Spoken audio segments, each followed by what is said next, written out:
Halo, assalamualaikum warahmatullahi wabarakatuh. Salam sejahtera buat teman-teman semua dimanapun Anda berada yang masih tetap setia dengan channel ini. Pada kesempatan kali ini saya akan mengajak Anda untuk menggali beberapa fenomena ketakutan yang dialami oleh para penderita gangguan kecemasan yang tidak terkendali. Nah, beberapa masalah yang paling ditakutkan oleh orang-orang yang sedang mengalami psikosomatik di antaranya ya mungkin sering menakutkan mendapatkan suatu penyakit yang berbahaya, kemudian juga ada fenomena takut mati, terus kemudian juga ada fenomena takut gila, takut lepas kendali, takut nggak bisa mengontrol dirinya sendiri. Nah, hal itu kenapa bisa terjadi? Ya, kita paham ya, bagi para penderita depresi ataupun para penderita anxiety disorder, gangguan kecemasan yang tidak terkendali, faktor-faktornya sudah saya sebutkan, saya uraikan pada konten-konten video sebelumnya. Banyak sekali keluhan, kekecewaan, rasa sakit hati, rasa marah, rasa dendam yang tertimbun dan kemudian masuk ke dalam alam bawah sadarnya.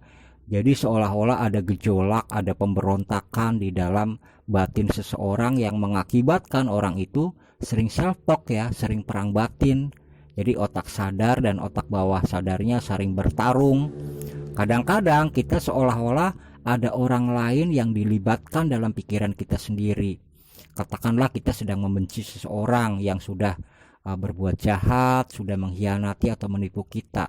Pas kita lagi merenung, kita kadang-kadang keingetan orang itu. Akhirnya kita secara tidak sadar mengumpat dengan kata-kata kasar. Katakanlah sialan lah, kurang ajar, bajingan, dan lain sebagainya. Terus kadang-kadang kita ketakutan sendiri. Loh, kok saya ngomong sendiri? Dan lain sebagainya. Apakah hal itu wajar? Nah, tentu saja buat orang-orang yang sedang mengalami gangguan kecemasan serta psikosomatik, fenomena itu sebenarnya nggak aneh ya. Kalau ada orang-orang yang sering ngedumel sendiri, misalnya sedang di toilet, sedang di kamar, sedang berada di ruangan yang hanya ada dia seorang diri, tapi pikirannya melayang kemana-mana, ngingetin hal yang sudah-sudah, mengingetin kejadian-kejadian buruk yang pernah dia alami, akhirnya sering perang batin, sering mengumpat, akhirnya ngomel-ngomel sendiri seperti yang kita tonton di sinetron. Ya, di sinetron juga banyak tuh ada tayangan pemerannya ngomong seorang diri ya. Nah, itu biasanya hal itu hanya terjadi di sinetron. Kalau di dunia dunia nyata ya jarang terjadi, kecuali orang itu memang mengalami masalah gangguan kecemasan yang tidak terkendali. Nah, buat teman-teman semua, jadi jangan khawatir ya kalau fenomena perasaan takut gila, takut lepas kendali itu sebenarnya sebab akibat, bukan karena memang orang itu benar-benar masalah gangguan kejiwaan ya, gejala gila dan lain sebagainya. Ya memang ya kita memang dalam kondisi mental yang sedang tidak baik-baik saja karena banyak sekali tekanan hidup yang mungkin sedang kita alami. Tapi fenomena itu sendiri dengan sendirinya juga akan hilang seandainya kita memang bisa mengontrol diri kita sendiri dan kemudian kita sembuh dari masalah psikosomatik. Nanti kalau kita sembuh juga mentalitas kita akan stabil dan perasaan-perasaan itu akan hilang dengan sendirinya. Perasaan takut gila hilang, perasaan takut mati hilang, perasaan takut mendapatkan penyakit yang berbahaya juga hilang. Dan kita kadang-kadang sering terenyuh dan bergumam dalam hati bahwa oh ternyata dulu saya sampai segitunya ya, betapa kekacauan yang pernah saya alami, tapi akhirnya saya bersyukur sekarang saya bisa bangkit dan mampu menjalankan hidup secara tenang. Jadi teman-teman semua, fenomena-fenomena seperti itu umum dialami oleh orang-orang yang sedang mengalami gangguan kecemasan yang tidak terkendali. Seiring waktu, seandainya orang tersebut sembuh, nanti-nantinya juga teman-teman gak akan merasakannya lagi.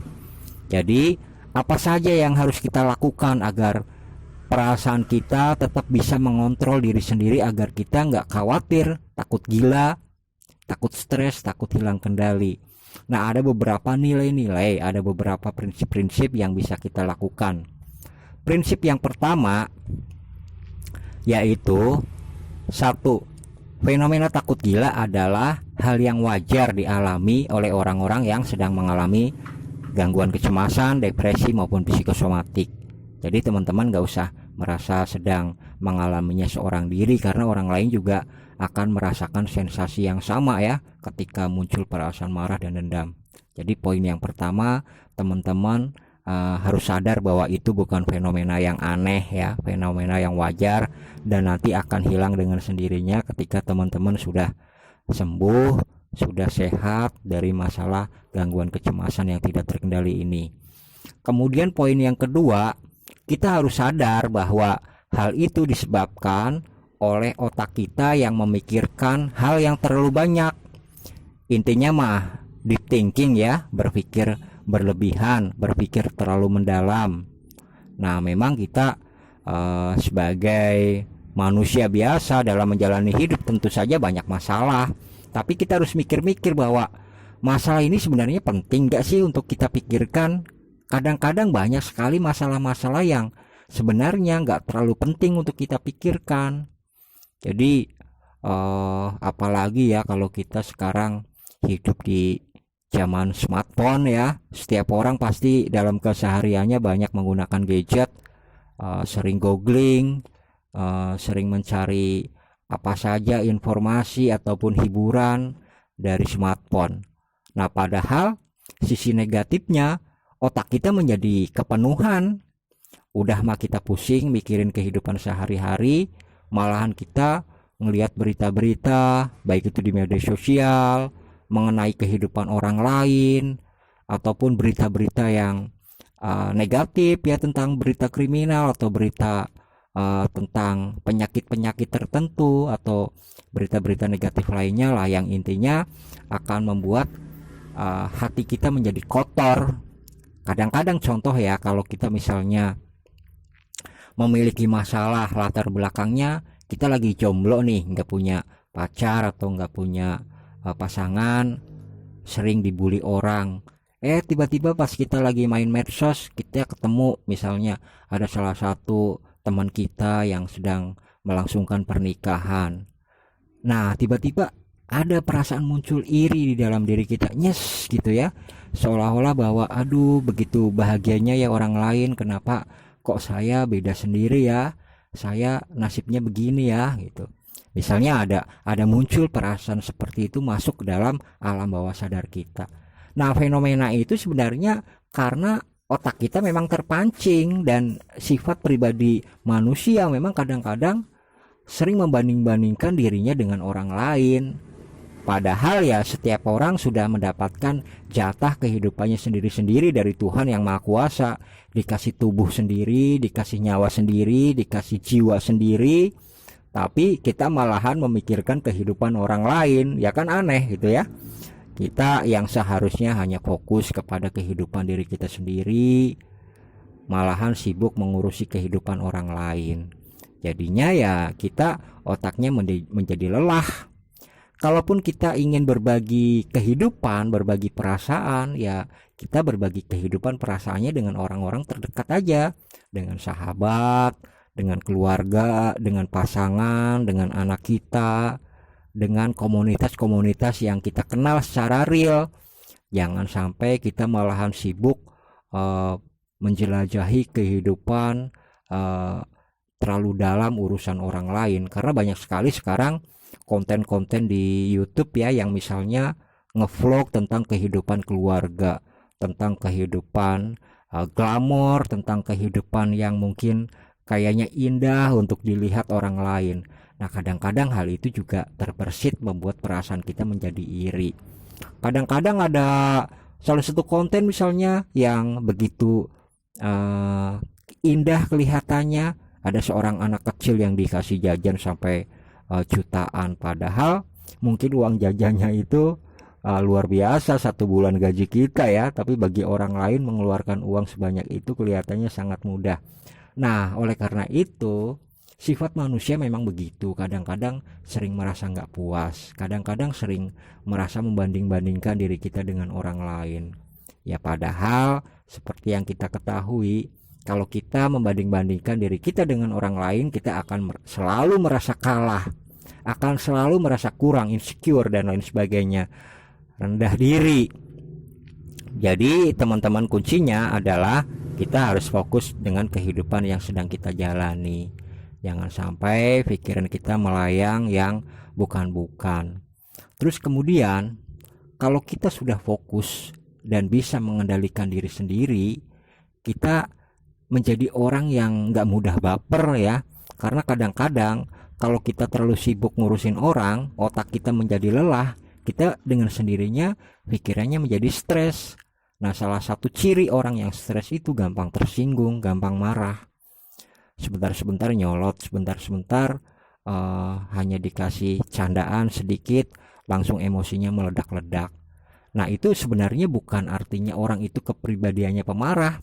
Karena ada orang yang ngomong bahwa saya emang karakternya pemarah, saya emang karakternya orangnya pendendam. Nah, sebenarnya semua itu hanya omong kosong ya. Nggak mungkin lah ada orang yang memiliki karakter pendendam, pemarah. Hal itu karena apa? Memang hal itu dibentuk oleh suatu kebiasaan dari diri kita. Karena ketika kita lahir dari kecil, kan kita masih polos tuh. Semua juga sama, dimulainya dari nol. Artinya kepribadian kita memang dibentuk sendiri melalui orang tua, melalui lingkungan, melalui siapa saja teman kita bergaul dan lain sebagainya, ataupun informasi-informasi yang kita dapat. Nah, oleh karena itu jangan sampai kita menghakimi diri sendiri secara salah. Saya orangnya pemarah, nggak mungkin ada orang yang lahir langsung marah-marah, kan nggak ada. Akhirnya dengan sesadar-sadarnya kita bisa merubahnya sendiri. Oh, ternyata memiliki kepribadian yang begini itu jelek. Ternyata memiliki kepribadian yang pembenci, iri, dengki, pemarah itu jelek, negatif. Kalau saya memang memiliki kebiasaan seperti ini, maka dengan secara sadar saya akan merubahnya. Karena saya tahu kalau saya pertahankan pribadi saya yang seperti ini, saya akan mengalami depresi dan gangguan kecemasan. Nah, artinya pengalaman gangguan kecemasan sebenarnya bisa menjadi suatu media bagi kita untuk belajar, untuk memperbaiki diri. Bahwa selama ini apa saja sih pribadi saya yang misalnya harus kita rubah. Ya memang gak semudah itu ya merubah kepribadian seseorang. Tapi minimal kita tahu bahwa dalam masalah anxiety maupun depresi ada hubungan sebab akibat ya. Coba kalau kita misalnya memberikan suatu reaksi yang biasa saja ketika kita menghadapi masalah, mungkin kita nggak jadi seperti ini ya, nggak akan mengalami masalah anxiety dan juga depresi.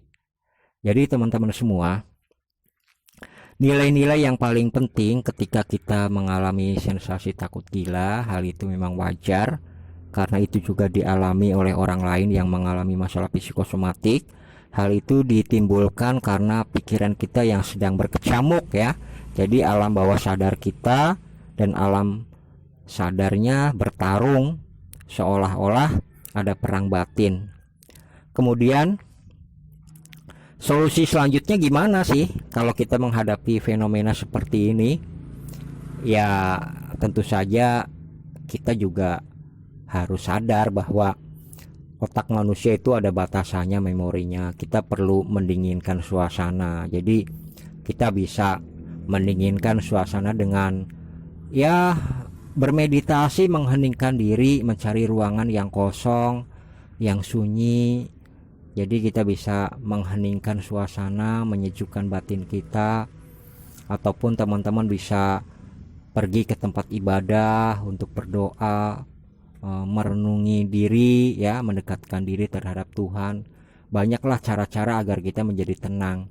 Cara yang lain ya mungkin teman-teman bisa piknik ya, berwisata ke tempat-tempat yang damai, ke pantai atau ke alam terbuka yang sejuk dan lain sebagainya, agar kita cooling down, agar kita merasa bahwa otak kita nggak terlalu lelah untuk memikirkan hal yang sama dan beban hidup yang mungkin selalu membayangi perasaan diri kita. Kemudian salah satu cara yang selanjutnya ya sebenarnya sebagai manusia biasa sebenarnya sangat dibutuhkan oleh kita untuk mencari teman yang satu frekuensi ya. Satu frekuensi yang bisa bisa untuk diajak diskusi, bisa diajak untuk curhat. Karena kalau teman-teman misalnya memiliki teman satu aja yang mengerti perasaan Anda, kayaknya hal itu sangat indah ya. Karena begini, seseorang yang mengalami masalah kecemasan maupun depresi, kadang-kadang otaknya itu terasa penuh, seperti kalau saya gambarkan itu seperti air yang di kerannya tertutup padahal pompanya nyala ya. Jadi kalau di rumah kita misalnya ada pompa air, terus kemudian kerannya ditutup, pompanya nyala, pasti pompanya meraung-raung ya. Karena misalnya pompanya nggak otomatis, pompanya bunyi terus, ada tekanan yang ingin keluar, tapi setelah kerannya kita buka langsung short ya, loss. Semua tekanan itu akan keluar sejadi-jadinya. Sama juga lah seperti otak manusia. Ketika kita misalnya punya perasaan marah, perasaan benci, tapi kita tahan, emosinya kita simpan rapat-rapat ya. Akhirnya apa? Emosi itu seperti meledak. Nah, nantinya ada fenomena kayak gini ya. Fenomena kita perang batin yang hebat, ingin memberontak, ingin seperti ngamuk, ingin menjerit, bahkan hingga sampai ada orang yang lepas kendali sampai kesurupan. Yaitu karena apa? Karena dia menahan emosi yang begitu besar, tapi akhirnya alam sadarnya jebol juga ya, seperti tanggul yang jebol ketika sungainya airnya sudah meluap. Ya, sebenarnya ilustrasi di alam nyata juga bisa terapkan di dalam cara kita berpikir ya. Otak kita juga sama lah, misalnya terlalu banyak informasi yang membuat kita stres, tertekan, akhirnya kita telan sendiri, kita rasain sendiri tanpa kita ajak diskusi orang lain ya. Akhirnya seperti air yang mampet itulah, kita jadi ngamuk-ngamuk gak jelas. Kadang-kadang puncaknya kita bisa punya keinginan untuk melukai diri sendiri dan juga melukai orang lain karena begitu emosi yang sudah memuncak. Jadi teman-teman, hal itu memang suatu kondisi yang wajar lah dialami oleh orang-orang yang mendapatkan masalah gangguan kecemasan, depresi, serta psikosomatik. Saya tentu saja sangat bersimpati, berempati terhadap teman-teman yang memiliki masalah yang sama, karena juga dulu saya pernah merasakannya sendiri ya. Jadi bisa bicara begini karena saya juga bisa merasakannya, saya juga bisa memahami sejauh mana penderitaan Anda. Tapi saya akan terus memberikan motivasi kepada Anda. Ya, badai pasti berlalu. Sesuatu yang kita anggap buruk dan tidak menyenangkan nanti akan lewat dengan sendirinya, akan hilang dengan sendirinya, asalkan kita memang benar-benar optimis, bisa ikhlas dan bisa sabar, karena ini semata-mata hanyalah ujian terhadap diri kita. Kemudian poin yang ketiga, kalau yang tadi poin yang pertama kita cari suasana yang hening, poin yang kedua kita nyari teman curhat. Kalau misalnya nggak dapat teman curhat gimana? Ya kalau teman-teman misalnya ingin teman curhat yang profesional, ya ada psikolog ya. Nah, psikolog memang kapasitasnya orang yang memang belajar khusus masalah psikologi. Jadi teman-teman mau curhat apa aja bisa profesional dengan yang bersangkutan dan juga rahasianya terjamin.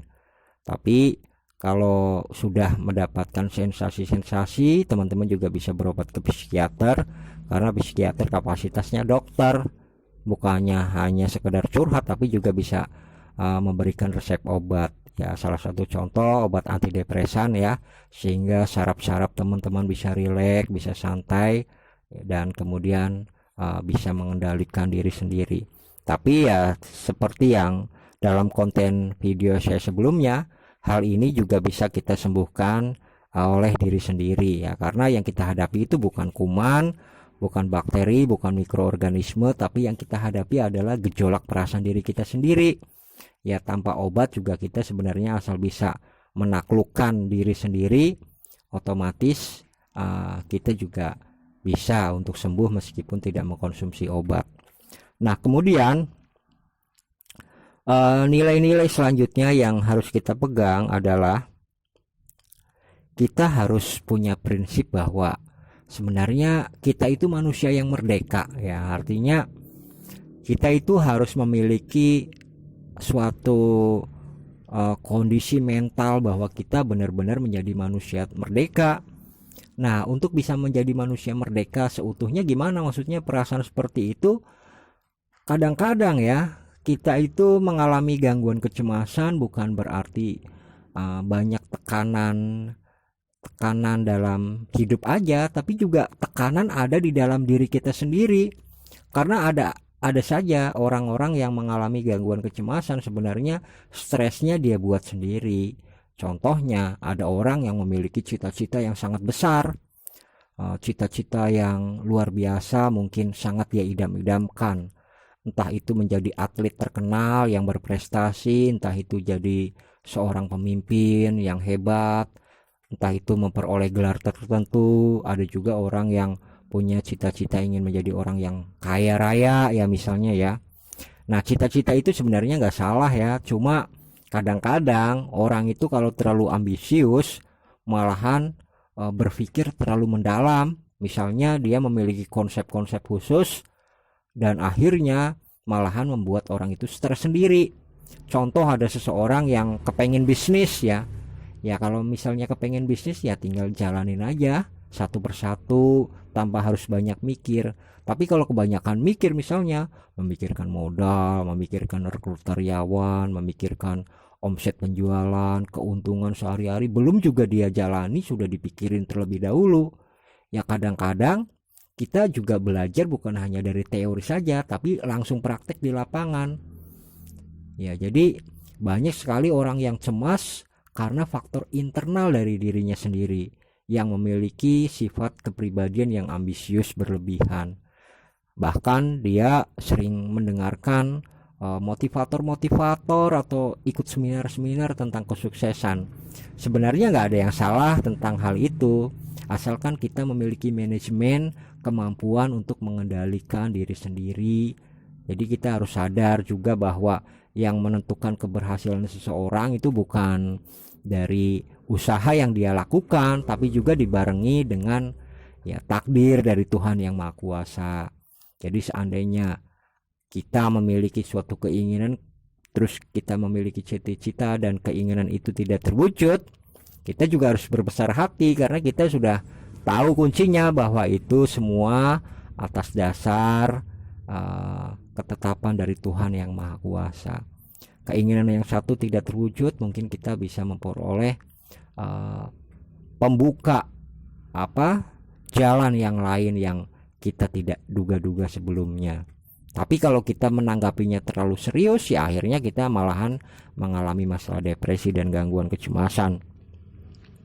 Akhirnya, poin terakhir yang ingin saya sampaikan ke teman-teman semua, bahwa kita sewajarnya ketika menghadapi masalah harus bisa mengambil keputusan. Ya karena banyak orang yang sering menderita suatu masalah gangguan kecemasan, depresi dan lain sebagainya karena dia tidak bisa mengambil keputusan. Ya keputusannya ada dua, ya apakah kita menerima kondisi itu dengan cara beradaptasi ya, atau juga keputusan yang lainnya kita mengambil keputusan untuk memulai hidup baru ya. Salah satu contoh misalnya ketika seseorang mengalami masalah tekanan batin gara-gara konflik dengan keluarga, contohnya ya, ini hanya sekedar contoh. Nah di situ kita harus bisa mengambil keputusan.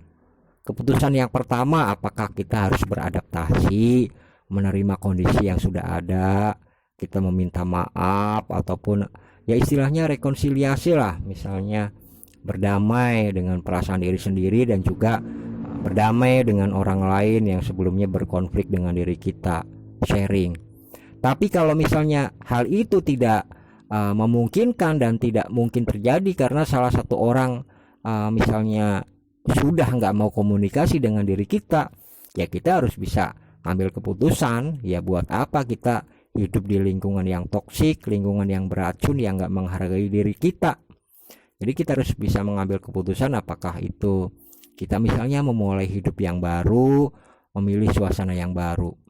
Karena saya pernah ya ada suatu contoh kasus ketika seseorang mengalami suatu kondisi depresi, anxiety dan juga psikosomatik. Orang itu kondisi tubuhnya udah sangat kurus ya, mungkin karena jarang makan, selera makannya hilang ya, sering mengalami kecemasan yang di luar kendali. Tapi ketika orang tersebut bisa mengambil keputusan, dia merantau ke tempat yang jauh ya, merantau, akhirnya dia mengabaikan sensasi-sensasi yang dia rasakan. Akhirnya di perantauan bertahun-tahun gak kelihatan, gak ketemu ya, pas pulang-pulang luar biasa ya, dia akhirnya sembuh. Dan itu bisa dilihat dari kondisi tubuhnya yang sudah berisi, bola matanya sudah ceria, bercahaya, juga aura tubuhnya, aura wajahnya, mimik wajahnya yang sudah gampang tersenyum, sering bertegur sapa, yang tadinya menutup diri sekarang kelihatannya sudah happy, gembira ya. Nah itu kan orang lain yang melihatnya juga ikut positif, ikut senang. Ternyata hal itu bisa disembuhkan dengan sendirinya seandainya kita menemukan suasana kehidupan yang baru.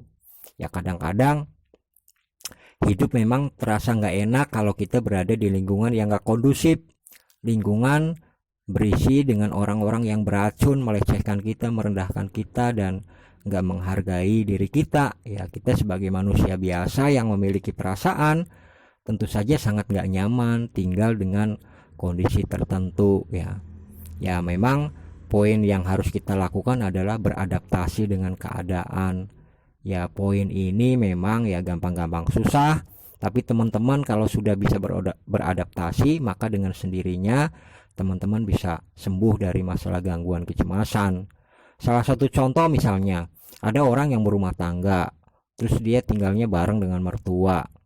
Nah dia mungkin ada perasaan tertekan, perasaan gak nyaman, buat komunikasi itu canggung, bahkan hidupnya merasa diawasi. Jadi sepanjang dia menjalani hidup terasa tertekan ya, merasa was-was, merasa nggak merdeka, dan tidak menikmati pernikahan yang sedang dia jalani. Jadi ya buat apa kadang-kadang kita menjalani hidup dengan perasaan hambar, padahal kalau kita berprinsip bahwa kita sebagai manusia merdeka dan kita bisa mengajak pasangan kita untuk diskusi, ya tentu saja kita harus bisa ngambil keputusan. Ya hidup ini hanya sekali, ya kalau bisa kita jalani dengan perasaan yang tenang, damai, perasaan bahagia. Jadi kalau ada masalah jangan diem aja, harus bisa ngambil keputusan, ajak diskusi orang yang tepat. Ya kalau misalnya keputusan ada beberapa cara ya. Keputusannya apakah kita bisa berdamai dengan kondisi yang ada, ataukah kita memulai hidup yang baru dengan suasana yang baru. Akhir kata teman-teman semua, perasaan sensasi takut gila yang dialami oleh orang-orang yang sedang mengidap masalah gangguan kecemasan itu hanya imajinasi ya.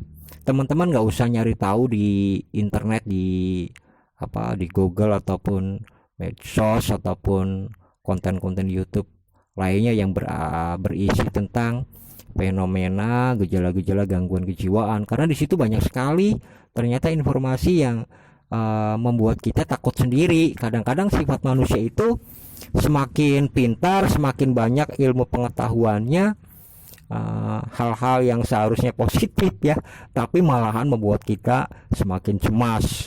Ya contoh ya, kalau ada orang yang misalnya mencari informasi tentang penyakit tertentu ya, nah nanti di situ kita tersendiri, makan ini menyebabkan kolesterol tinggi, kalau kita menggunakan handphone misalnya berlebihan nanti ada misalnya radiasi dan lain sebagainya yang mengganggu fungsi otak, ataupun ada informasi tentang virus dan lain sebagainya, ada varian-varian baru virus. Nah informasi-informasi yang kita peroleh kadang-kadang ya informasi positif sebenarnya, tapi kalau misalnya informasi itu berlebihan justru malahan akan jadi bumerang yang membuat kita hidup di dalam alam ketakutan. Coba kalau kita renungkan begini, kenapa manusia itu memiliki penglihatan yang terbatas, nggak mampu melihat mikroorganisme? Karena mikroorganisme hanya bisa dilihat menggunakan mikroskop ya, virus, kuman, bakteri, dan mikroorganisme yang kecil lainnya.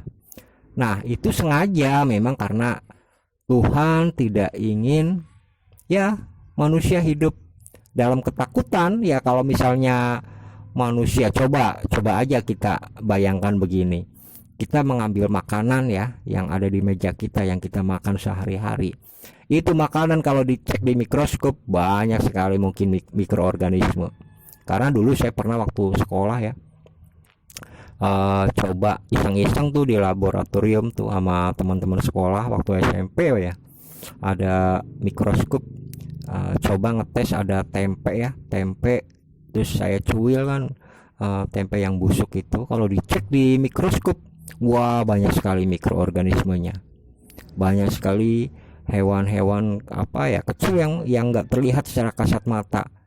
Ya begitulah kalau manusia yang memiliki informasi yang banyak, beruntunglah mata kita nggak ngelihat suatu objek-objek tertentu, Tuhan membatasinya.